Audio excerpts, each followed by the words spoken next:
मुरादाबाद के कलेक्ट्रेट परिसर में आज अनोखे ही अंदाज में शिवसेना और भवानी सेना के कार्यकर्ताओं ने अनोखे अंदाज में प्रदर्शन किया है। आप देख सकते हैं कि किस तरीके से हाथों में पंपलेट लेकर महंगाई टायर नहीं अब भौजाई बन गई है, महंगाई टायर नहीं अब भौजाई बन गई है। पेट्रोल 100 के पार, 700 का तेल 200 के पार, अब और नहीं मोदी सरकार। यानी इस तरह के तमाम तरह के पंपलेट लेकर हाथ में प्रदर्शन किया जाए। बड़े ही अनोखे अंदाज में आप देख सकते हैं गैस सिलेंडर ज़रूर है, गैस सिलेंडर को काटने के बाद यहाँ जिस तरीके से जो चूल्हा होता है उसकी शक्ल में बनाया गया है और कागज़ और लकड़ी से इस रोटी को बनाया जा रहा है। और ख़ास बात यह है कि इसमें तमाम तरह के जो पंपलेट हैं वो सरकार को चेताने के लिए है कि महंगाई को सस्ता कर दीजिए।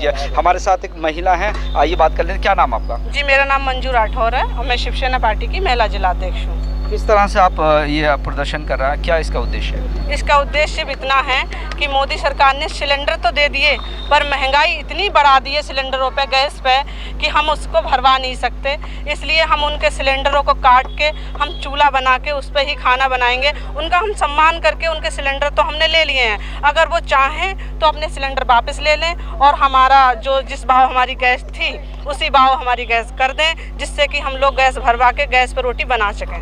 क्योंकि चूल्हे पे बनाना बहुत कठिन है आज के समय में और महंगाई इतनी है कि हम गैस भरवा नहीं सकते, क्योंकि गरीब लोग ही पिसते हैं इसमें, अमीर तो इसमें पिसता नहीं है। और मोदी जी की घर में फैमिली नहीं है, योगी जी की फैमिली नहीं है। मोदी जी योगी क्या कहते हैं कि हमारी पूरे देश ही हमारी फैमिली है, तो देश के बारे में कुछ तो सोचें, खासकर महिलाओं के बारे में। क्योंकि ये जो गैस की समस्या है, घर के राशन की समस्या है, तेल की समस्या है, वो महिलाओं की है, ना कि पुरुषों की है। पुरुष तो भारत से जो उनकी इनकम थी वही है। हमारी महंगाई बढ़ रही है, इनकम नहीं बढ़ रही। इनकम तो जो थी वही है।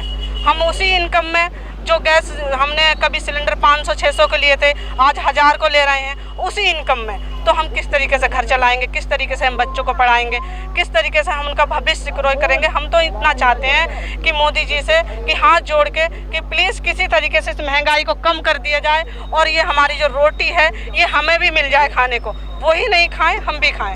कई तरह के पंपलेट आपने हाथों में लिए हैं, एक तर्क दीजिए, ये महंगाई टायर अब भौजाई बन गई है, क्या तर्क है इसका? देखो, पहले जब और सरकारें थी, हम नाम नहीं लेना चाहते किस किस की थी, जिसकी भी थी, जो पहले और सरकारें थी तो उसमें अगर के प्रदर्शन करते थे बीजेपी वाले तो कहते थे महंगाई डायन है।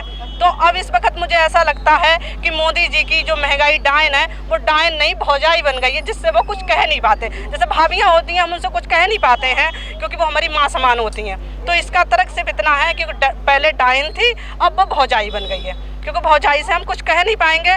जितना चाहे वो कर सकती है, वो आगे बढ़ सकती है, या घर में जो डिसीजन लेती है भौजाई ले सकती है, क्योंकि माँ समान होती है। इसलिए ये मोदी सरकार की भौजाई है। चूल्हे पर रोटी बना रहा है, सब्जी दाल कहाँ है? सब्जी दाल तो जब भी बनाएंगे सर, सब्जी दाल तो हम जब भी बनाएंगे जब तेल महंगा हो, सस्ता होगा है। जब तेल सस्ता होगा तभी हम सब्जी दाल बना पाएंगे, क्योंकि 200 रुपया किलो तेल है और हम का पानी में थोड़ी ना सब्जी बनाएंगे। सब्जी है हमारे पास, आलू है हमारे पास, लेकिन तेल नहीं है उसे बनाने के लिए। हम उसको पानी में ही बनाकर देना चाहते हैं अपने भाइयों बहनों। कुल मिलाकर इस कार्यक्रम का उद्देश्य यही है कि बढ़ती महंगाई को कम किया जाए। जिस तरीके से पंपलेट हाथों में लेकर भौजाई के तर्क दिए जा रहा है, तो कहीं ना कहीं जो महंगाई है उस पर लगाम लगाने की सरकार से इन लोगों की अपील है। कैमरा पर्सन फरदीन अली के साथ मैं अब्दुल वाजिद, अमृत विचार।